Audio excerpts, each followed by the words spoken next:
নমস্কার, আপনারা দেখছেন সবার খবর আর আপনাদের সঙ্গে আমি বাবলি। বিস্তারিত খবরে যাব, কিন্তু তার আগে দেখে নেব এই মুহূর্তের সংবাদ শিরোনাম।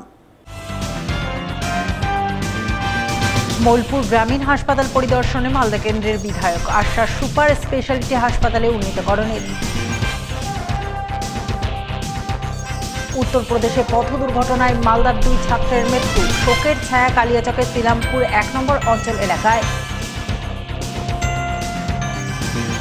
ফের দুঃসাহসিক কায়দায় গৃহস্থ বাড়িতে ভয়াবহ চুরি, ঘটনায় তীব্র চাঞ্চল্য ইংরেজবাজারের লক্ষ্মীঘাট এলাকায়। একগুচ্ছ দাবিতে চাঁচলে BCDA-ভুক্ত ওষুধ ব্যবসায়ীদের আন্দোলন, ধর্মঘট পালন করে ওষুধের দোকান বন্ধ রেখে বিক্ষোভ প্রদর্শন। আসছে বিস্তারিত খবরে। বুধবার পুরাতন মালদার মোলপুর গ্রামীণ হাসপাতাল পরিদর্শন করে গ্রামীণ হাসপাতালকে 100 বেডের সুপার স্পেশালিটি হাসপাতালে উন্নীতকরণের জন্য প্রয়োজনীয় উদ্যোগ গ্রহণের আশ্বাসবাণী শোনালেন মালদা কেন্দ্রের বিজেপি বিধায়ক গোপাল চন্দ্র সাহা। উল্লেখ্য, এবারের নির্বাচনে ফলাফলের নিরিখে রাজ্যে ক্ষমতায় এসেছে বিজেপি। তাই বিজেপি ক্ষমতায় আসার পর বুধবার পুরাতন মালদার মোলপুর গ্রামীণ হাসপাতাল পরিদর্শনে যান মালদা কেন্দ্রের বিজেপি বিধায়ক গোপাল চন্দ্র সাহা। তিনি পরিদর্শনে গিয়ে প্রথমে গোটা হাসপাতাল চত্বর, হাসপাতালের বিভিন্ন বিভাগ ঘুরে দেখেন, কথা বলেন হাসপাতাল কর্তৃপক্ষের সঙ্গে। পরে তিনি সংবাদ মাধ্যমের মুখোমুখি হয়ে বলেন, পুরাতন মালদার মোলপুর গ্রামীণ হাসপাতালে সুচিকিৎসার কোনো পরিকাঠামো নেই। তাই তিনি বিধায়ক হিসাবে হাসপাতালে উপযুক্ত পরিকাঠামো গড়ে তোলার উদ্যোগ নেবেন। এই হাসপাতালে যাতে বিভিন্ন বিষয়ে বিশেষজ্ঞ চিকিৎসকরা বসেন, সেই ব্যাপারে প্রয়োজনীয় প্রচেষ্টা চালাবেন। এছাড়াও আগামী দিনে এই হাসপাতালকে 100 বেডের সুপার স্পেশালিটি হাসপাতালে উন্নীতকরণের দাবি রাজ্য সরকারের কাছে তুলে ধরার আশ্বাসবাণী শোনান তিনি। মোলপুর গ্রামীণ হাসপাতাল মালদা বিধানসভার অন্যতম হসপিটাল, রুরাল হসপিটাল। এখানে অনেক পোটেনশিয়াল আছে, চিকিৎসা পরিষেবা বলতে যেটা বোঝায়, আর সেই ক্ষেত্রে সেখানে যাওয়া সম্ভব। কিন্তু বিগত দিনে সরকারের সময় থেকে শুরু করে এখন পর্যন্ত সেটা হয়নি। আমাদের নতুন সরকারের কাছে মানুষের আশা প্রত্যাশা অনেক আছে, বিশেষ করে চিকিৎসা পরিষেবা, সুচিকিৎসা পরিষেবা যাতে মানুষ পায়, সেই বিষয়ে আমাদের সংকল্প আছে, ছিল এবং এরপরেও থাকবে। এখানে আমাদের এই মোলপুর গ্রামীণ হসপিটাল, এখানে পরিষেবা তো তেমন মানুষ পায় না, কারণ পরিষেবা দেওয়ার দায়িত্ব হচ্ছে সরকার।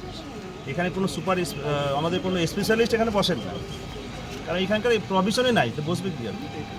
এখানে যাতে স্পেশালিটি বসে বিভিন্ন ডিপার্টমেন্টের, সেটা আমাদের প্রচেষ্টা থাকবে। আমার দাবি আছে এবং সেটা যাতে হয়ে যায়, শুধু দাবি নয়, সেটা সরকারের কাছে মাননীয় মুখ্যমন্ত্রী যিনি আছেন আমাদের, সম্মানীয় শ্রী শুভেন্দু অধিকারী মহাশয়, তার সাথে এই বিষয় নিয়ে আমি আলোচনা করব, সেখানে প্রস্তাব দিব। এবং মোলপুর এই যে রুরাল হসপিটাল, এই হসপিটালে এখানে পর্যাপ্ত জমি আছে এবং সেটা মালদা শহরের পাশে আমাদের, এটা ওল্ড মালদা পৌরসভার মধ্যেই পড়ে।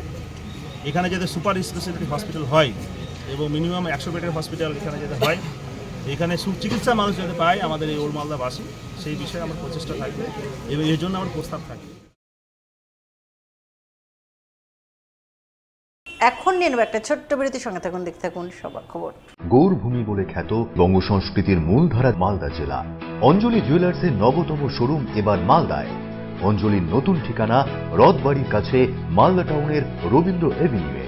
অঞ্জলি এখানেও আপনাদের পছন্দের কথা মাথায় রেখে তৈরি করেছে নিত্য নতুন ডিজাইনের সোনার গয়না, হীরের গয়না, রূপোর গয়না, মুক্ত এবং কস্টিউম জুয়েলারি।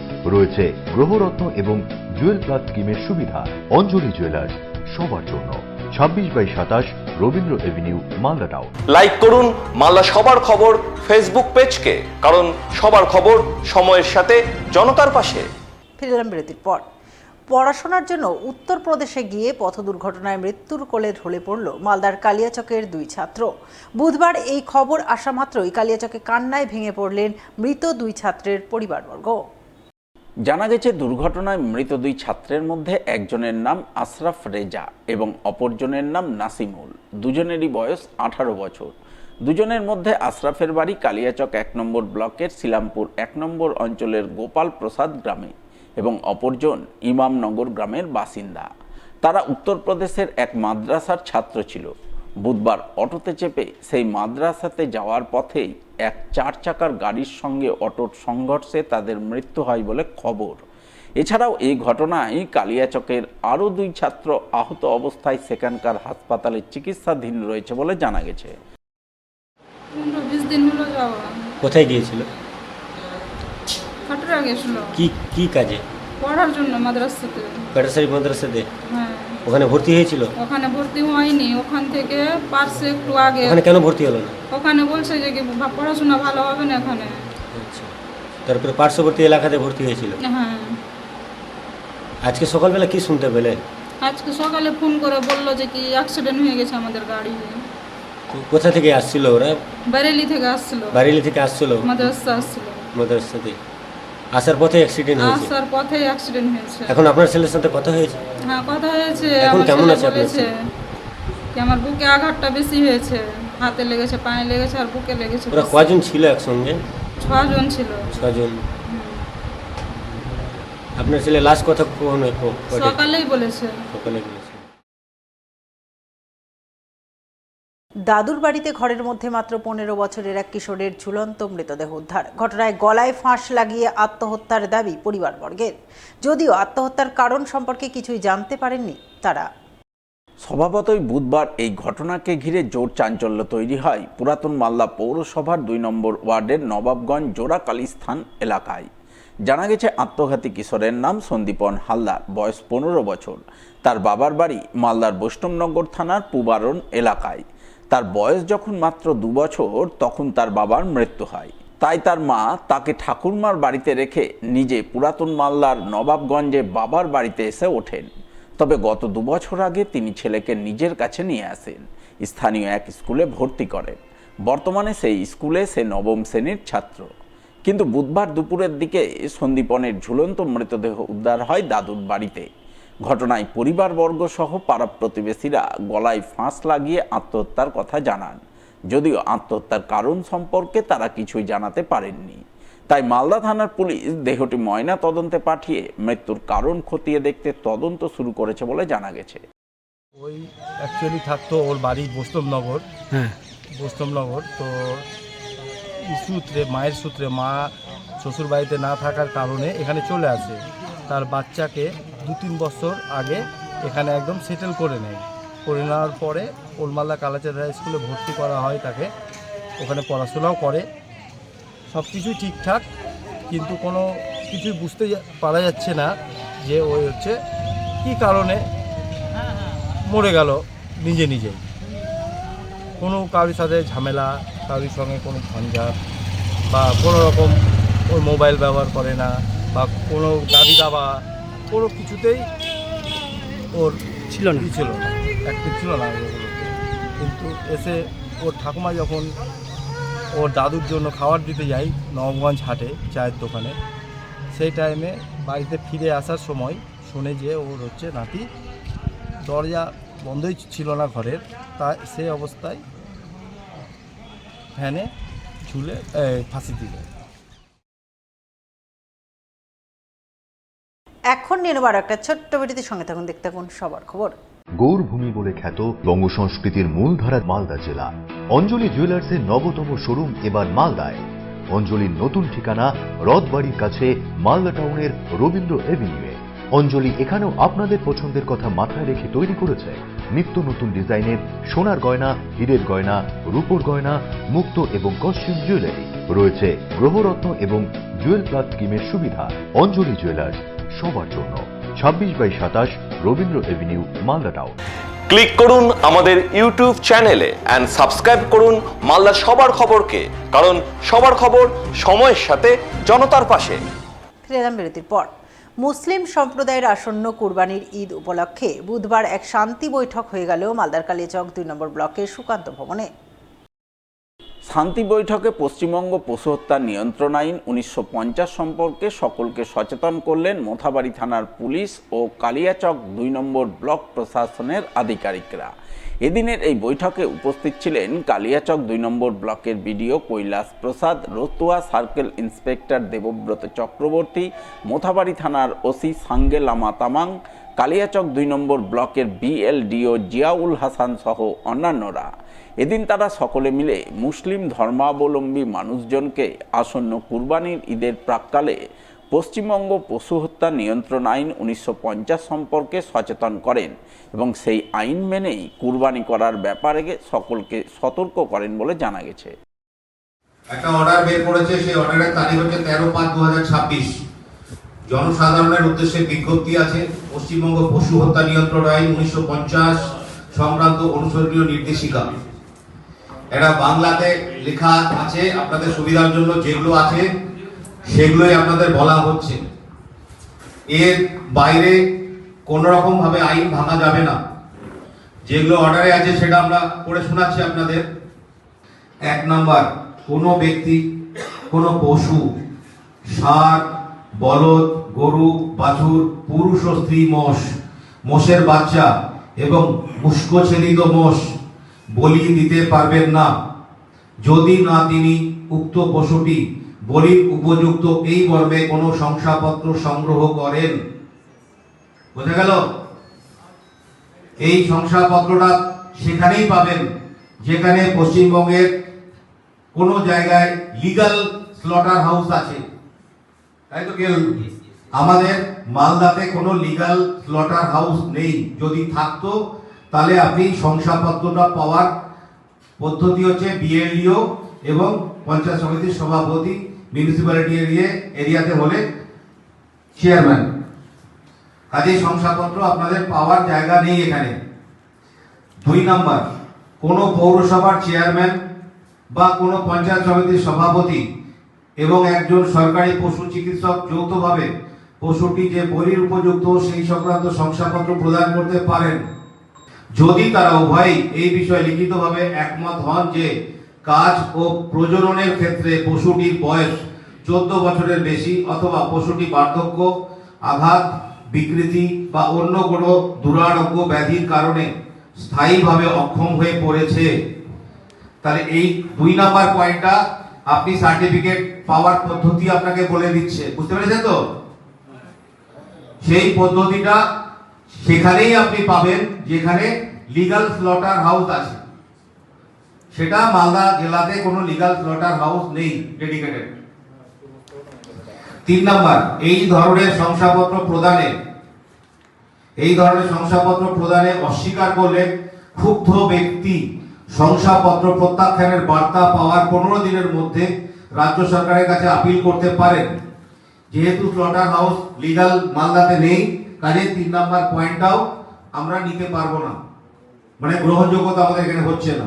2, 3, 4 নাম্বার পয়েন্ট হচ্ছে যে পশুর ক্ষেত্রে শংসাপত্র প্রদান করা হয়েছে সেই পশুটিকে শুধুমাত্র কোনো পৌর কসাইখানা অথবা স্থানীয় প্রশাসন কর্তৃক নির্ধারিত কোনো কসাইখানায় বলি দিতে হবে। আমাদের স্লটার হাউস লিগ্যাল মালদাতে নেই, কাজে এই পয়েন্টটাও সংশ্লিষ্ট পয়েন্টটা আমাদের গ্রহণযোগ্য হচ্ছে না। তারপরে পয়েন্ট আছে যে পশুর ক্ষেত্রে শংসাপত্র প্রদান করা হয়েছে সেই পশুটিকে যে কোনো প্রকাশ্য স্থানে বলি দেওয়া কঠোরভাবে নিষিদ্ধ। যদি কেউ শংসাপত্র পেয়েও থাকে তাহলে সে বলি দিতে পারবে, কিন্তু প্রকাশ্য জায়গায় বলি দিতে পারবে না। বলছি কোনো কি আজই যে ডেকেছিল তো আপনাদের কি শুধু রুলসটা শোনানোর জন্যই নাকি অন্য কোনো আর বিষয় ছিল আলোচনার? না, অন্য কোনো বিষয় ছিল না, রুলসটা শোনাবার জন্যই ছিল। আচ্ছা, তো আপনাদের কি মতামত? আপনারা কি শেষ পর্যন্ত মতামত কি? সরকারের সঙ্গে আমরা একমত, প্রশাসনের সঙ্গে আমরা একমত। যেভাবে প্রশাসন আমাদেরকে গাইডলাইন্স দিলেন সেইভাবে আমরা কুরবানি করব, তো বলছি উদযাপন করব। আচ্ছা, তো বলছি যেভাবে গরু কিনতে বললেন সেইভাবে গরু কিনবেন নাকি অন্য কোনো পশু কুরবানি করবেন? আপনারা কি মনে করছেন? আর 14 বছরের যেহেতু আমাদের এখানে স্লটার হাউস ঘর আমাদের নেই, আমাদেরকে সরকার সংশয়পত্র দেবে না, ফলে এটার আর কোনো প্রশ্নই নেই। আচ্ছা, তাছাড়া আমাদের ধর্মীয় একটা ব্যাপার আছে, 14 বছরের গরু আমাদের ধর্মে লাগবে না, বৈধ নয়। আচ্ছা আচ্ছা, যে গরুগুলো মানে যে জখম আছে বা রুগ্ন আছে এগুলো কুরবানিতে লাগবে না, তাই তো? আমাদের বিধানে, আমাদের মুসলিম লয়ে আইনে চলবে না এটা। আচ্ছা, তাই মানে গরুর বিকল্প হিসাবে আপনারা কি ভাবছেন তাহলে? গরুর বিকল্প হিসাবে আমরা যেমন আমাদের খাসি আছে, আচ্ছা, তুম্বা আছে, তারপরে যেটাকে আমরা স্ত্রীলিঙ্গ খাসির স্ত্রী কি হয় যাকে আমরা পাঠি বলি আমরা, আচ্ছা। সেই পাঠি দিব, খাসি দিব, হ্যাঁ এমনকি আমাদের পাঠাও চলবে আমাদের কোরবানি, এটাও আছে, করা আচ্ছা যাবে। না না ঠিক ঠিক ফলে আমরা বিশেষ অসুবিধা মনে করি না। ফের মালদায় দুঃসাহসিক কায়দায় চুরি। গভীর রাতে বাড়িতে ঢুকে আলমারি শোকেস ভেঙে বেশ কয়েক ভরি সোনার অলংকার সহ নগদ লক্ষাধিক টাকা হাতিয়ে চম্পট দিল দুষ্কৃতীরা। তাও আবার জনবহুল গ্রামের মধ্যে সিসি ক্যামেরা লাগানো গৃহস্থ বাড়ি থেকে। স্বভাবতই বুধবার সকালে এই ঘটনাকে ঘিরে ব্যাপক চাঞ্চল্য আতঙ্ক তৈরি হলো মালদার ইংরেজবাজার থানার নরহাট্টা অঞ্চলের লক্ষ্মীঘাট এলাকায়। জানা গেছে লক্ষ্মীঘাট এলাকার বাসিন্দা পেশায় ব্যবসায়ী নাইমুল ইসলামের বাড়িতে চুরির ঘটনা ঘটেছে। নাইমুল ইসলামের অভিযোগ, প্রতিদিনের মতো মঙ্গলবার রাতেও তিনি পরিবার পরিজনদের নিয়ে নিজের ঘরে ঘুমাতে যান। এরপর সকালে ঘুম ভাঙতেই লক্ষ্য করেন দুটি ঘরের তালা ভাঙা এবং দুটি ঘরের ছিটকেনি ভাঙা রয়েছে। বাড়ির সমস্ত জিনিসপত্র লণ্ডভণ্ড অবস্থায় পড়ে আছে। আলমারি শোকেস খোলা, সিসি ক্যামেরার সেট উধাও, তার স্ত্রীর গলায় যে সোনার মালা ছিল তা নেই। এই দৃশ্য দেখে তিনি বুঝতে পারেন বাড়িতে চুরির ঘটনা ঘটেছে। সব মিলিয়ে দুষ্কৃতীরা 7-8 ভরি সোনার অলংকার এবং নগদ লক্ষাধিক টাকা হাতিয়ে নিয়ে গেছে। তাই সঙ্গে সঙ্গে ইংরেজবাজার থানায় তিনি খবর দেন। খবর পেয়ে পুলিশ এসে ঘটনার তদন্ত শুরু করে। কিছুই ঘটেনি, আমরা সকালে উঠে দেখছি এসব ঘটনা, যে দরজাগুলো সব ভাঙা, দরজা ভাঙা না মানে খিড়কিগুলো ভাঙা, আর এতে ওই আমার ডাইনিংটাতে সব ব্যাগ ট্যাগগুলো বলে কী ব্যাগ বলে না, ট্রলি ব্যাগগুলো ছড়িয়ে ছুটিয়ে পড়ে আছে। আলমারি দরজাগুলো খোলা আছে, আর আলমারি কিছু লক খোলা আছে, ভাঙা আছে। এইসবই দেখলাম, এসব কিছু চেক করছি, সব কিছুই নাই, কোনো সোনা সোনা দানা কোনো কিছুই নাই।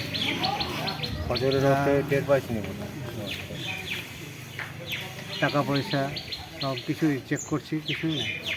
এগুলো বাড়িতে ছিল মোটামুটি ক্যাশ 1 থেকে 1.5 লাখ, আর 8-9 ভরি সোনা।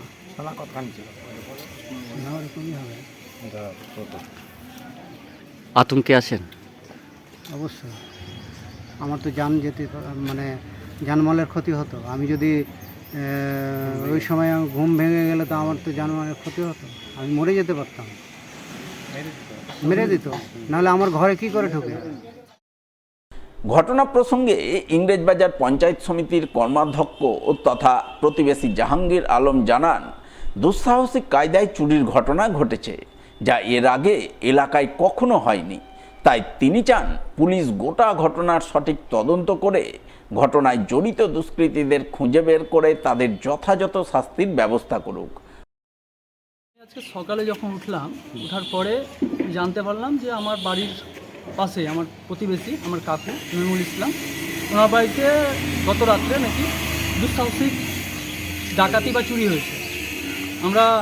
আমি ঢুকেছিলাম বাড়িতে, বাড়ি ঢুকার পরে আমরা দেখতে পেলাম সমস্ত জিনিসপত্র যা আছে সমস্ত কিছু ছড়িয়ে ছিটিয়ে পড়ে আছে।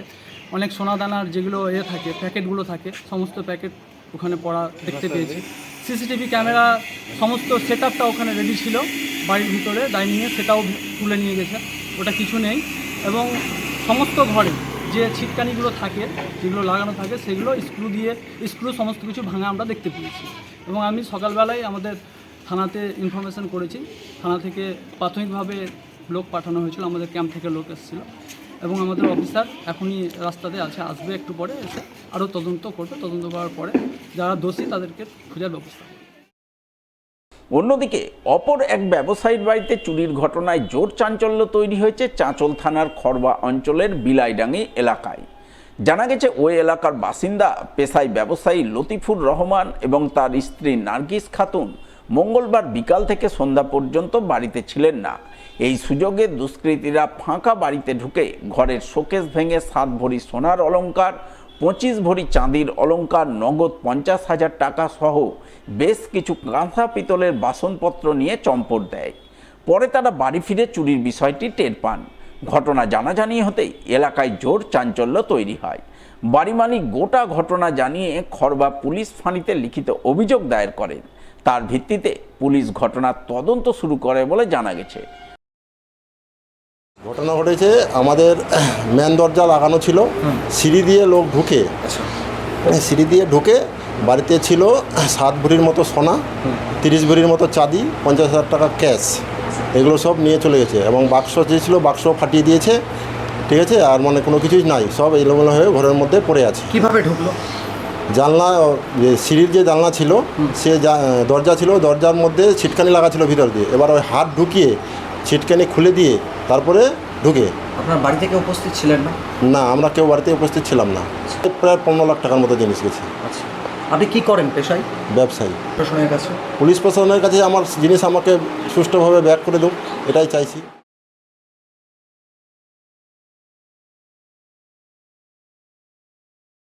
এখন সময় আরও একটা ছোট্ট বিরতির সঙ্গে থাকুন, দেখতে থাকুন সবার খবর। ক্লিক করুন আমাদের ইউটিউব চ্যানেলে এন্ড সাবস্ক্রাইব করুন মালদার সবার খবরকে, কারণ সবার খবর সময়ের সাথে জনতার পাশে। মালদা শহরে আনলিমিটেড ব্রডব্যান্ড ও 300-র অধিক চ্যানেল সহ সমস্ত পে চ্যানেলের সুবর্ণ সুযোগ, সঙ্গে 5G ডুয়াল ব্যান্ড রাউটার ও HD set top box free for use, free installation ও কানেকশন চার্জ। তাহলে আর দেরি কেন? মালদা শহরে বসে পয়সা উসুল এন্টারটেনমেন্টের জন্য আজই যুক্ত হন হ্যাথওয়ের সাথে। কানেকশনের জন্য যোগাযোগ করুন লোকাল কেবল অপারেটরদের সাথে অথবা 7718352788 এবং 7001612078 এই নম্বরে। লাইক করুন মালদা সবার খবর ফেসবুক পেজকে, কারণ সবার খবর সময়ের সাথে জনতার পাশে। ফিরে এলাম বিরতির পর। নকল ওষুধের বেআইনি কারবার বন্ধ করা, অনলাইন ওষুধ বিক্রিতে লাগাম টানা সহ একাধিক দাবিতে 12 ঘন্টার ধর্মঘট পালন করল Bengal chemist and druggist association. সংগঠনের ডাকে মঙ্গলবার রাত 12টা থেকে বুধবার দুপুর 12টা পর্যন্ত মালদার চাঁচল শহরের সমস্ত ওষুধের দোকান বন্ধ রাখা হয়। এর জেরে সকাল থেকে সমস্যায় পড়েন সাধারণ মানুষ। বিশেষ করে জরুরি ওষুধ কিনতে এসে ফিরে যেতে হয় বহু রোগীর পরিবারকে। ধর্মঘটে সামিল বেঙ্গল কেমিস্ট অ্যান্ড ড্রাগিস্ট অ্যাসোসিয়েশনভুক্ত ওষুধ ব্যবসায়ীদের অভিযোগ, বাজারে ক্রমশ বাড়ছে নকল ওষুধের রমরমা। এতে যেমন সাধারণ মানুষের জীবন ঝুঁকির মুখে পড়ছে, তেমনি ক্ষতিগ্রস্ত হচ্ছেন লাইসেন্স প্রাপ্ত ওষুধ ব্যবসায়ীরাও। পাশাপাশি অনলাইন প্ল্যাটফর্মে অবাধে ওষুধ বিক্রির বিরুদ্ধেও সরব হন তারা। চিকিৎসকের পরামর্শ ছাড়াই অনলাইনে অনেক সময় ওষুধ বিক্রি হচ্ছে, যা অত্যন্ত বিপজ্জনক। ধর্মঘটকে কেন্দ্র করে বুধবার সকালে চাঁচল শহরের বিভিন্ন এলাকায় মিছিল ও প্রতিবাদ কর্মসূচি পালন করেন ওষুধ ব্যবসায়ীরা। হাতে প্ল্যাকার্ড নিয়ে তারা নকল ওষুধের বিরুদ্ধে কড়া পদক্ষেপের দাবি তোলেন। বেঙ্গল কেমিস্ট অ্যান্ড ড্রাগিস্ট অ্যাসোসিয়েশনের চাঁচল জোনের সম্পাদক প্রণব পাল বলেন, নকল ওষুধের বিরুদ্ধে অবিলম্বে কড়া ব্যবস্থা নিতে হবে। মানুষের জীবন নিয়ে ছেলেখেলা চলতে পারে না। পাশাপাশি অনলাইনে যেভাবে নিয়ন্ত্রণহীনভাবে ওষুধ বিক্রি হচ্ছে তা বন্ধের দাবি জানান তিনি। ভারতবর্ষের ওষুধ বিক্রেতা যারা আছি, ওষুধ ব্যবসায়ীগণ, গোটা ভারতবর্ষ জুড়ে আজকে 12 ঘন্টার বন্ধ রেখেছিলাম আমরা।